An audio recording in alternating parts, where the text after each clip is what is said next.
Tirupati BJP party కార్యాలయంలో శనివారం మహారాష్ట్ర విజయోత్సవ సంబరాలను ఘనంగా నిర్వహించారు.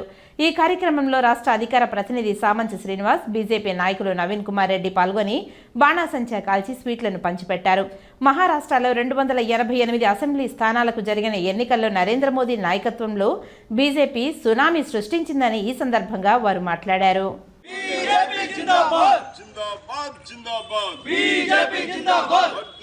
నరేంద్ర మోడీ గారి నాయకత్వం అసెంబ్లీ సీట్లకు గాను దాదాపు 230 సీట్లతో భారీ మెజారిటీతో నరేంద్ర మోడీ గారి నాయకత్వంలో ఒక సునామీని సృష్టించడం జరిగింది. ఈరోజు దేశ ప్రజలంతా కూడా దేశం కోసం, ధర్మం కోసం నరేంద్ర మోడీ గారి నాయకత్వాన్ని బలపరుస్తున్నారు అనే దానికి నిదర్శనం మహారాష్ట్ర ఎన్నికలే. ఈరోజు విశ్వ విజేతగా ఈరోజు నరేంద్ర మోడీ గారి నాయకత్వంలో భారతదేశంలోని అన్ని రాష్ట్రాల్లో మొన్న మనం చూసాం, హర్యానాలో విజయదుందుబి మోగించారు. ఈరోజు మహారాష్ట్ర, రేపు రాబోయే రోజుల్లో జరగబోయే ఢిల్లీ లాంటి అన్ని అసెంబ్లీ స్థానాల్లో కూడా బీజేపీ కైవసం చేసుకోబోతోంది.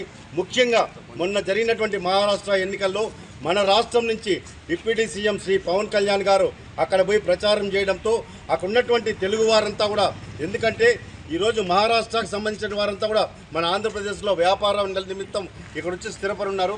పవన్ కళ్యాణ్ గారి ఆదరణ మహారాష్ట్ర ఓటర్ల ప్రభావం చాలా చూపింది. కాబట్టి ఈరోజు భారీ మెజార్టీతో భారీ అత్యధిక అసెంబ్లీ సీట్లు సాధించి బీజేపీ జగత్ విజేతగా ఈరోజు నిలిచింది. దానికి నరేంద్ర మోడీ గారికి, అదేవిధంగా బీజేపీ నాయకులు ఎవరైతే కార్యకర్తలు ఉన్నారో వాళ్ళందరినీ కూడా ఈరోజు బలోపేతం చేసేదానికి ఆంధ్రప్రదేశ్లో బీజేపీ బలోపేతం అవుతుందని చెప్పి ఆశిస్తున్నామండి.